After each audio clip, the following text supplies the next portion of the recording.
In this video, I'm going to walk you through how to change email on Wise account. So after you log into your Wise account, the next thing you're going to do is to click on the top icon on the left side right here, on the left side at the top. So once you click on that, it's gonna take you straight to this page. Then the next thing you're gonna do is just scroll all the way down under the general. Then you can see privacy and security. Just click on that.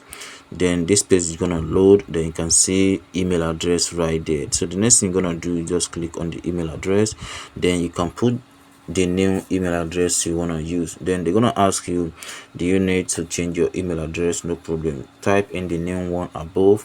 Then they're gonna send a verification to you to make sure you are the real owner of that Wise account. So once you verify the new code they send to you, you also need to confirm your new email address before the change is applied. So once you do that, you'll be able to change your email on your Wise account without any issue.